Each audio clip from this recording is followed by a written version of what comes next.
سلام، من محمود هستم و شما خوش اومدید به بورد گیم باکس. امروز با آنباکس یک بازی هیجان انگیز، زیبا و منحصر به فرد از نظر مکانیزم در خدمت شما هستم. بازی سنگین کوتیروس. بازی در سال 2019 عرضه شده و توسط راین آیلر طراحی شده. همینطور تصویرسازی بازی رو خود راین آیلر و کامیل شوتنبرگ مشترکاً انجام دادن. در حینی که ویدیو داره ضبط میشه، رنک اوورال بازی 3391 هست و در دسته استراتژی 1520. امتیاز 7.1 و سختی 3.18 از 5. کمپین کیک استارتری این بازی در فوریه 2017 شروع شد، ولی بیشتر از 2 سال طول کشید تا این بازی به دست خریدارها برسه. من وقتی که کمپین رو مرور می‌کردم و آپدیت ها رو می‌خوندم، متوجه شدم که اکثر کارهای این بازی رو شخص راین آیلر انجام داده و شاید دلیل این تأخیر همین بوده باشه. اگر بخوام از خود بازی براتون بگم، اول باید بگم که این بازی یک سندباکس هست. اگر نمیدونید که سندباکس چیه، باید بگم در بازی‌های سندباکس شما تقریباً یک زمین بی‌نهایت در اختیارتون قرار داده شده و روش‌های بازی و برد بی‌نهایت زیادی دارید. بنابراین محدود به یک مکانیزم و یک روش بازی خاص نیستید. یکی از معروف‌ترین بازی‌هایی که با این روش ساخته شده، بازی وسترن لژند هست. این بازی یک مکانیزم منحصر به فرد داره که من تا حالا تو هیچ بازی دیگه‌ای ندیدم. اون هم مکانیزم غلط زدن هست. شما یک مکعب بسیار بانمک در اختیار دارید و بعد اون رو بغلطونید و هر وجهی که رو میاد اون وجه عملکرد خاصی داره که اون رو انجام میدید. اگر شما بازی رو تجربه کردید که این مکانیزم رو داره و یا بازی رو میشناسید که این مکانیزم درش به کار رفته، خوشحال میشم که در کامنت ها به ما بگید. این بازی به همراه اکسپنشنش و یک بسته تاس اضافه اینجا هست و بدونید که وقت رو هدر بدیم، بریم که ببینیم داخل باکس بازی چه چیزایی هست. بورد گیم باکس. بریم سراغ باز کردن جعبه کوتیروس. من شیرین که بازی رو باز کنم و بعد بازی رو باکسش رو به شما مفصل نشون بدم. همونطور که گفتم بازی به شدت جعبه سنگینی داره و من باید خیلی مراقب باشم که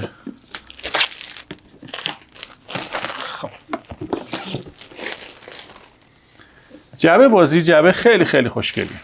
این رو بذارم کنار. روی جعبه اگر من بتونم به شما نشون بدم، یک بخشای یووی هست همونطور که میبینید که خیلی جذابه. در بالای جعبه همینطور قسمت یوویه که من فکر کنم باید اینجوری به شما نشونش بدم.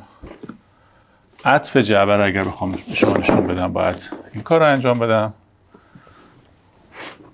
در قسمت سمت راست باکس این عطف هست و پایین باکس که این عطف رو داره. بازی 1 تا 6 نفره هست، مثبت 14 سال و بین 30 تا 90 دقیقه طول میکشه. شما هم میتونید صدای قطعاتی که داخل باکس هست رو بشنوید. من با آرامی باکس رو برگردونم که پشت جعبه رو هم ببینید. خب بریم ببینیم که داخل باکس چه چیزی هست. من با آهستگی این رو برش گردونم. خب در اصلی به لطف وزن زیاد خود جعبه خیلی راحت میاد بالا و داخل باکس که هیچ چیز نیست. این تقریبا میتونم بگم هیجان انگیزترین قسمت بازیه که میذارم کنار فعلا و دونه دونه اینها رو با هم دیگه میاریم بیرون. قطعات بسیار جذابی داره و با هم چک میکنیمش. خب یه خورده من بیام نزدیکتر. اولین چیزی که در این بازی در نسخه کیک استارترش هست یک توکن فرست پلیر هست که طلایی رنگ هست همونطور که میبینید و در این سمت این نقش رو داره که خیلی خیلی زیباست. این رو میذاریم کنار. بریم سراغ رول بوک بازی. من قطعات رو از داخل باکس در میارم، باکس رو کنار میذارم و دونه دونه قطعات رو با هم دیگه بررسی میکنیم. 3 تا بسته کارت، یک بسته کارت دیگه، کلی پلیر بورد و فکر کنم اینجا دیگه مجبورم که از این روش برای بیرون بردن بقیه قطعات استفاده کنم. خب باکس رو میذارم کنار و اینا اینجا باشه تا دونه دونه ما مفصل بهش بپردازیم. اول از همه رولبوک بازی مثل خود بازی خیلی خوش رنگ و لعاب هست. قطعات رو داره. چیدمان بازی، انواع مختلف سناریو که میتونید به صورت سولو بازی کنید یا کوآپ با هم بازی کنید یا به صورت رقابتی برای همه باشه یا به صورت تیمی و اینکه یک نفر بر علیه بقیه یا بالعکسش. مفاهیم کلی بازی، فازهای بازی، خیلی دفترچه خوش رنگی داره و مثل بقیه قطعات بازی خیلی جذابه دفترچه. انواع توکن هایی که توی بازی هست و همینطور علائم و نشانات بازی و بقیه داستان. خب دفترچه بعدی سناریوهای بازی هست که شما میتونید با سناریوهای مختلف بازی کنید و هر کدوم از این سناریوها حالات مختلفی رو در بازی ایجاد میکنه و شما در روش‌های گوناگون میتونید بازی کنید. تکرارپذیری بسیار بالایی داره بازی. نقشه کاملا در اختیار خودتون هست. حتی میتونید سناریو طراحی کنید. در سایت بازی یک قالب آماده گذاشته شده که شما میتونید هر سناریویی که خودتون مایل هستید رو طراحی بکنید و سناریوی شخصی خودتون رو بازی کنید. این هم از دفترچه سناریو که میبینید خیلی زیباست. میرسیم به پلیر بورد ها. یک مقداری تاب داره که البته باید به این ترتیب حالا سعی کنیم این تاب رو بگیریم. ضخامت خوبی دارن. دورو هست و من فکر میکنم که هر دورو در واقع یک آیتم رو داره. بله تا جایی که دارم میبینم هر دو طرف یکی هست. تنها تفاوتی که دارم میبینم اینجا 2 تا فلش داریم، فلش 4 جهته و اینجا یه دونه. برای این شاید یه تفاوتی با هم داشته باشه.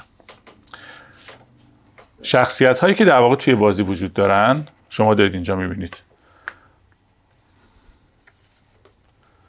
من بازی خورده دوربین رو بیارم نزدیکتر که شما این بوردها رو راحت تر بتونید ببینید. همونطور که میبینید بوردهای بازی به شدت زیباست و هر کدوم از این شخصیت ها اگر من بخوام از نزدیک به شما نشون بدم، این 6 تا وجهی که اینجا هست در واقع 6 تا وجه همون کیوب ها هست که حالا با همون کیوب ها رو مفصل میبینیم چون خیلی خیلی بامزه هستن. همونطور که میبینید میتونم به جرئت بگم یکی از بامزه ترین بازی هایی است که من خودم تا حالا دیدم. هم از در طراحی و شخصیت پردازی و هم از نوع مکانیزمی که این بازی داره.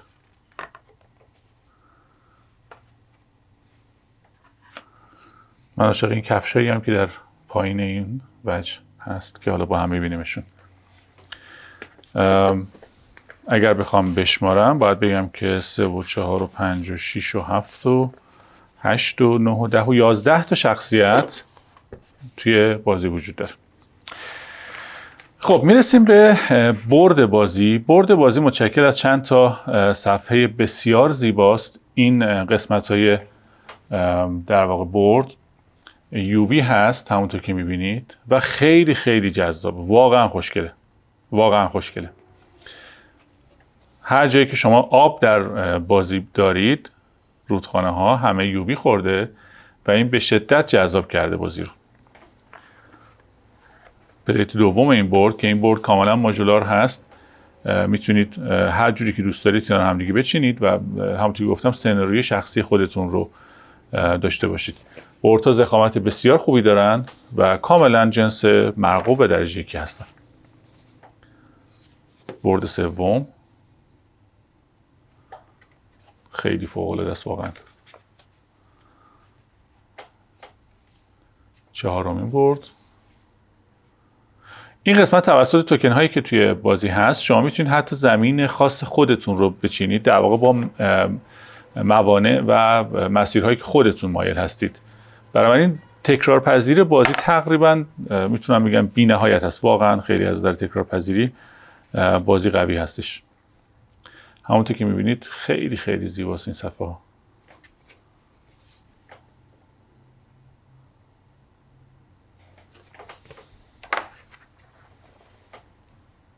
یک بورد دیگه.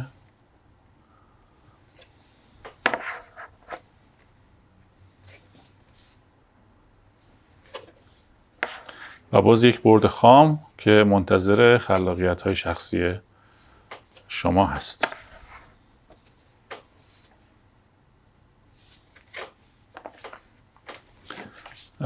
در مجموع اگر بخوام برای شما بگم، باید بگم که 2 4 6 8 و 9 تا بورد هست. بورد دورو که 18 صفحه مختلف میشه. باز اینها پانچ بورد هایی هستش که میتونیم یکیش رو پانچ کنیم و خودش خیلی راحت پانچ شد. ضخامتی شبیه خود بورد داره. خیلی عالی.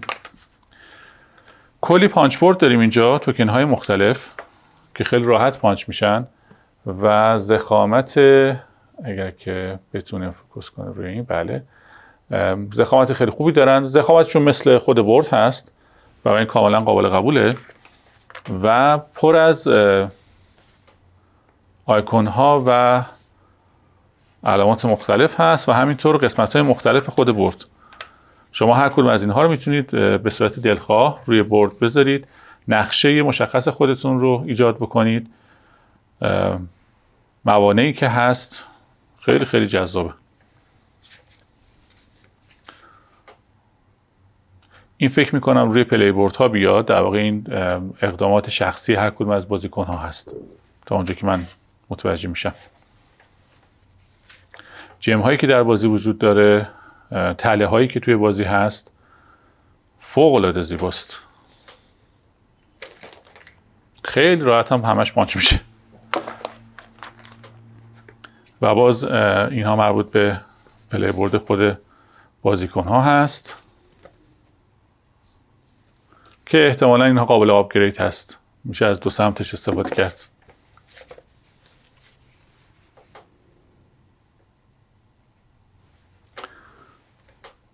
بله.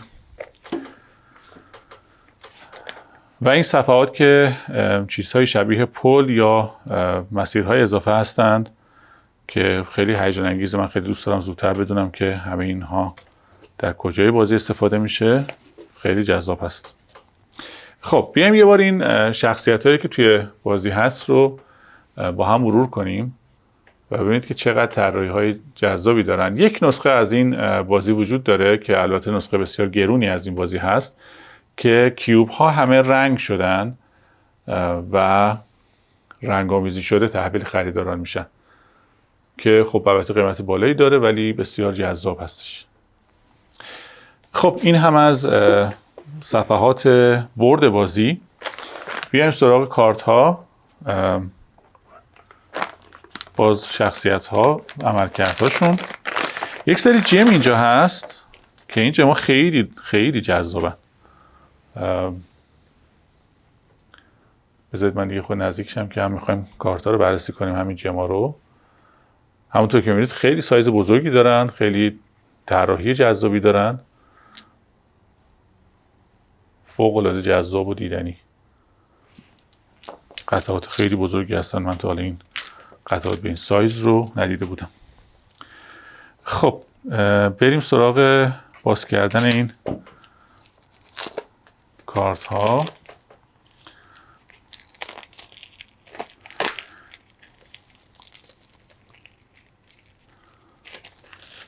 بسیار خوب. این کارت ها همون شخصیت هایی هست که داخل بازی هست به علاوه عملکردهاشون و توکن هایی که مرتبط با همون شخصیت هست. در واقع یک جورایی پیش گفت پلیر ریت های بازی هست اینها. همونطور که میبینید همه عملکردها این پشت توضیح داده شده و اینکه از چه توکن هایی میشه استفاده کرد.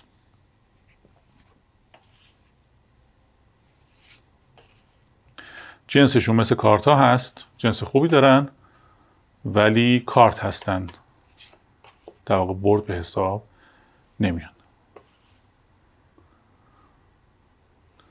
ببینید حالت صورت این کاراکتر رو ببینید و مثلا مقایسهش کنید با این یکی.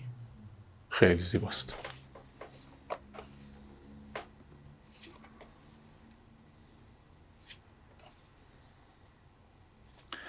اینها هم پلیرهای اصلی هستن که در واقع روند بازی و شروع و پایان هر ترن رو به بازیکن‌ها یادآوری میکنن. خب قبل از اینکه کارت ها رو بررسی بکنیم بریم سراغ قسمت جذاب بازی و اون هم اصل کار هست. اینو بذاریم کنار.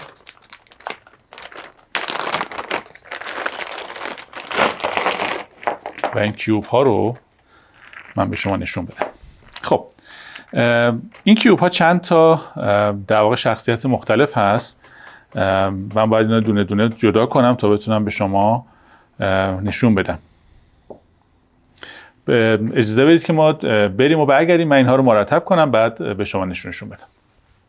خب من این کیوبای بسیار بسیار بانمک رو مرتب کردم. بریم دونه دونه با هم بررسیشون بکنیم. من نور رو هم یه خود بیشتر کردم که شما واضح تر ببینید. اولین کیوب که به نظر میرسه یک معدنچی هست، پشتش خالیه و داخل این حفره‌ای که در پشتش هست جم‌های مختلف دیده میشه. بالای این کیوب و پاهاش خیلی بانمکه. دومی این شخصیت هست.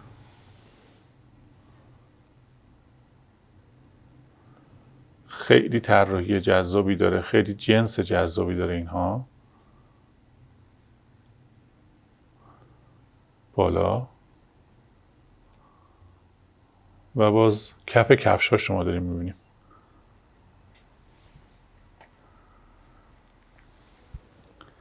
بعدی این کاراکتره. این سمت به نظر میرسه در پشتش چیزی رو داره حمل میکنه که بله یک کیسه رو در پشتش داره حمل میکنه. بالا و کف کفشاییشون عالیه، واقعا فوق العاده است طراحی. و همینطور جنسشون یه جنس خیلی خیلی خاصی دارن.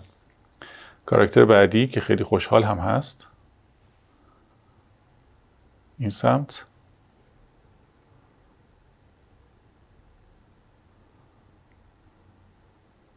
در بالا، پشتش و این تفلک کفش نداره.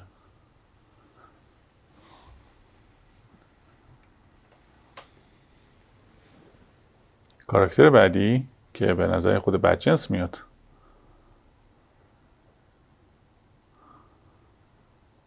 ببینید این گوششه. جاگذاری المان ها در این کیوبا عالی هن. یه کوله هم در پشتش داره، کلاهش که در بالا ما داریم میبینیم و کف کفشاش. خیلی خیلی عالیه.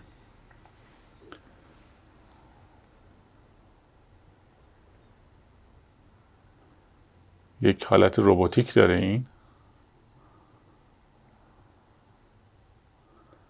پشتش که باز به نظر میسه یک جیم اونجا هست. فوق العاده زیباست، فوق العاده زیباست. و کف کفشاییشون. نمیتونم بگم چقدر هیجان زدم. خیلی خوشگلن. این شخصیت که شبیه جغد هست و به نظر میرسه یک ملوانه. تپانچه‌ش هم پر شالشه، کلاهش و کفشاش. شخصیت بعدی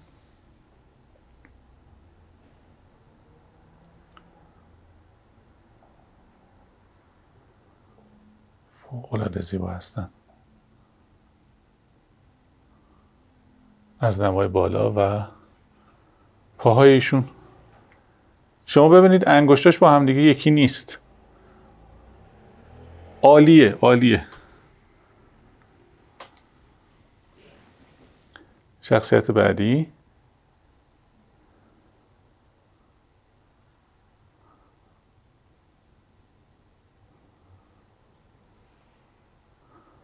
پشتش که یک صدف رو مثل کوله بسته از نمای بالا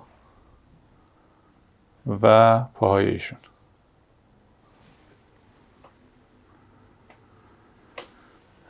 و این شخصیت که این سمت باید باشه روش بره. یک درخت قدیمیه، پشتش که یک خرگوش داره زندگی میکنه اونجا. چقدر زیباست واقعا. و پاهای این درخت انگشتش هم با هم فاصله داره.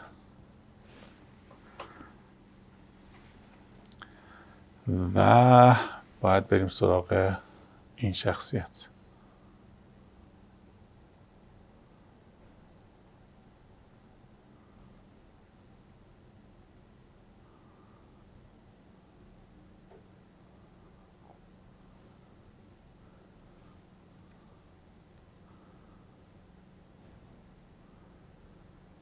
کفی کفش ایشون خیلی متفاوته با بقیه. خیلی عالی بود، خیلی عالی بود. و حالا اگر که اینها رو ما بذاریم کنار، یک سری گوسفند خیلی بامزه توی بازی هستند که واقعا فوق العاده است در رویشون. ببینیدشون، به شدت پشمالو.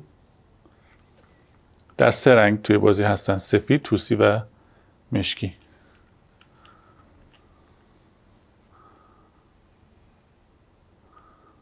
و پاهاشون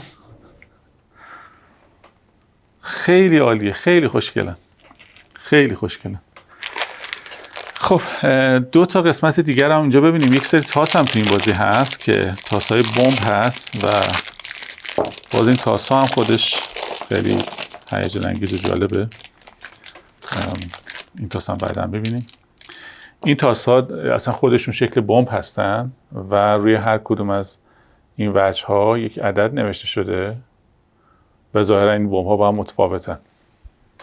خیلی خیلی خوشگلن، خیلی خوشگلن. و شما مثلا تاس‌ها رو به این ترتیب می‌ریزید و حالا طبق اون اعدادی که میاد مکانیزم‌هایی در بازی اتفاق میفته.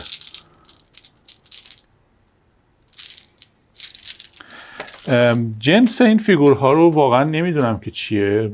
رزین نیست، سبکتر از رزینه، شاید نوعی از رزین هست، ولی به هر صورت هم اون حالت واشت و سایه‌ای که خورده، هم خود جنسش و هم طراحیش بی‌نظیره، واقعا بی‌نظیره. 2 تا تاس هم در بازی هست که در پک اضافه‌ای که همراه این بازی هست ما تاس اضافه داریم. این 2 تا تاس به رنگ آبی هستن. ما 3 تا تاس دیگه هم اینجا داریم که هر کدوم از بازیکن‌ها تاس خودشون رو داشته باشن. در بیس بازی فقط همین یه تاس برای هم استفاده میشه. خب این هم از این. بریم سراغ کارتای بازی. کارتا رو من بسته‌اش رو باز کنم همه رو و ببینیم که بکاش به چه صورتی هست. یک بک به این حالته. فکر کنم از چاقوی خودمون استفاده کنیم برای باز کردن این کارت ها بهتر باشه.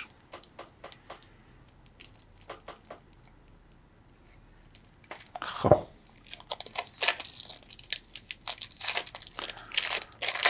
دسته دوم کارت ها و دسته سوم که راحت تر شاید باز بشه. بله. خب این هم از دسته سوم. همه این دسته همین بک رو دارن، برای این پس یک نوع کارت هستن. در این دسته هم ما تقریبا تا اینجا همگی از همین کارت هستن. اینجا کارت ها یکی دو تاش فرق میکرد. خب بذارید ما به ترتیب کارت ها رو ببینیم. بکشون با هم دیگه به هر صورت متفاوت از هر چند تا فرق میکنه. بریم سراغ کارت. عملکردهای مختلفی هستن که توی بازی انجام میشن. شما این کارت ها رو به دست میارید و هر زمان که بخواید میتونید کارت ها رو بازی کنید. بلکه همشون یکی هست.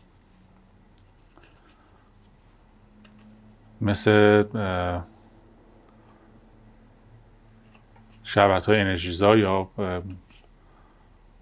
اکسیرهای مختلف هستند.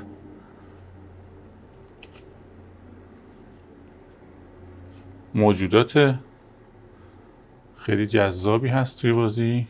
دوباره از این اکسیرها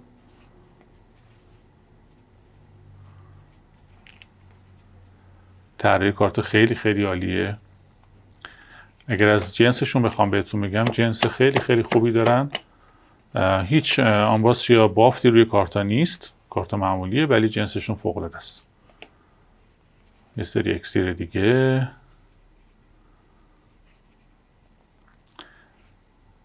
طراحی خیلی شاد، خیلی جذاب، پالت رنگی بسیار بسیار درخشان، فوق العاده است بازی.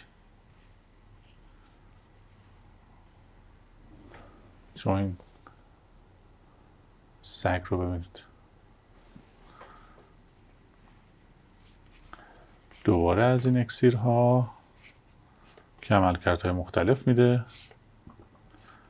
و مجدد شخصیت‌های خیلی خیلی فانتزی و جذابی که طراحی شدن. طراحی کارت‌ها خیلی جذاب. بریم سراغ اینها. اینا میتونه سری کوست باشه. بکشون این بک علامت سوال هست. در واقع این چیزی که شما اینجا میبینید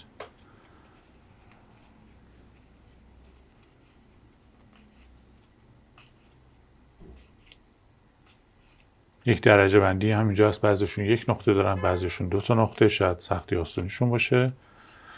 باید رول بوک رو مثلا این 2 نقطه داره. من ببینم بعد ببینم چه تقسیم بندی وجود داره. باز برمیگردیم به این کارت ها.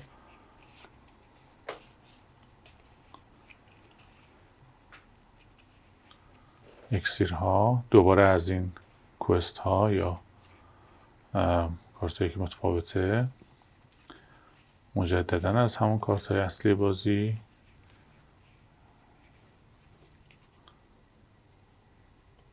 اسم این کارت شیپ لانچر هست.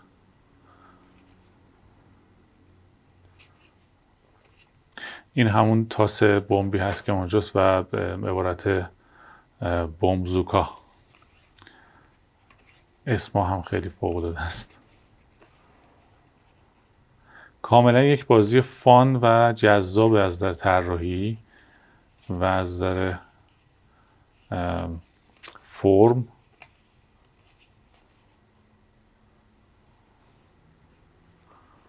خیلی کارت جذابی هست.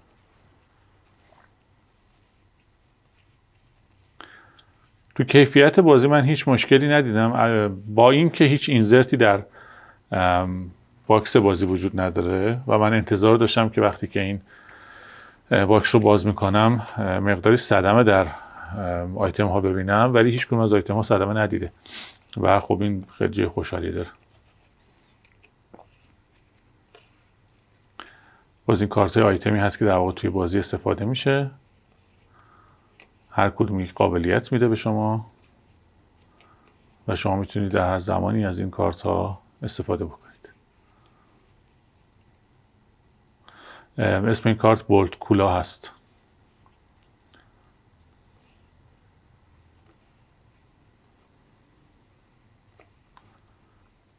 خیلی بازی زیباییه، واقعا بازی زیبایی.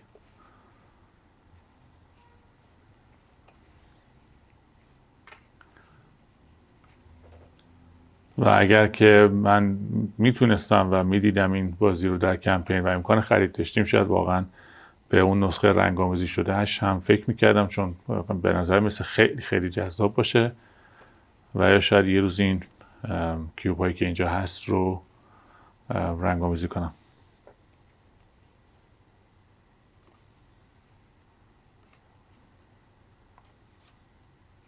هاوربورد.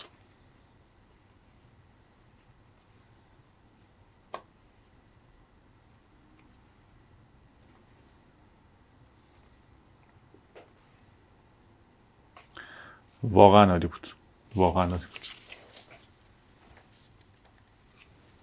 پک کارتم که همون بود. خب این از باکس اصلی. من کارت ها رو اسلیپ میکنم. خیلی روش و راهی برای ارگانایز این آیتم ها در واقع ندارم، به خاطر اینکه خود باکس بازی این اجازه رو به همون نمیده، ولی شاید که یک ارگانایزر براش در واقع طراحی کردم، شاید پرینت سه‌بعدی انجام دادم براش که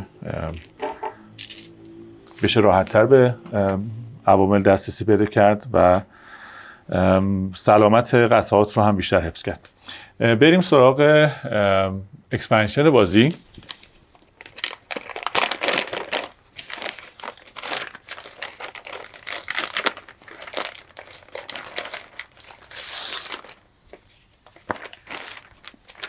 کارت ها رو هم در بیارم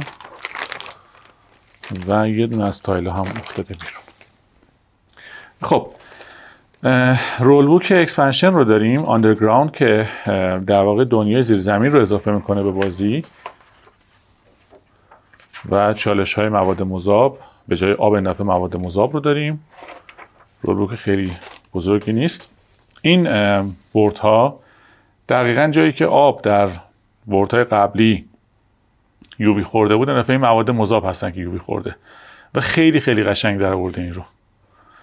این بورد اول هست، بورد دوم فوق العاده جذابه و بورد سوم و همینطور یک پانچ بورد که باز آیتم هایی که میشه اضافه کرد به بازی درش وجود داره که میتونیم به بازی اضافه کنیم و با اونها بازی کنیم. همینطور یک دسته کارت هم اینجا هست که باز از همون کارت آیتم هست. بله، من باز باید زوم کنم این دفعه که خب باز از همون اکسیرها و یک سری کارت آیتم دیگه. بسته دیگری که همراه این بازی هست، در واقع 2 تا بسته هست که 2 تا کیسه مجزا رو به ما میده و 6 سری تاس مختلف.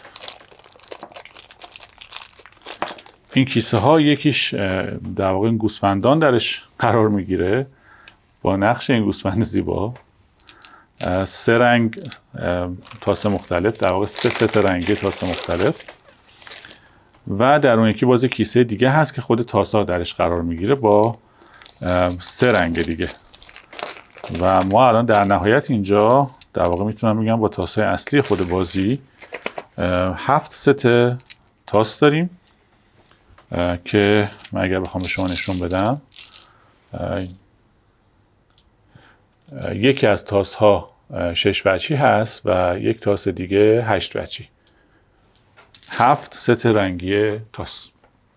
خب این هم از بازی کد هیروز که امیدوارم از بازی خوشتون اومده باشه، از آنباکسش لذت برده باشید و خوب باشید.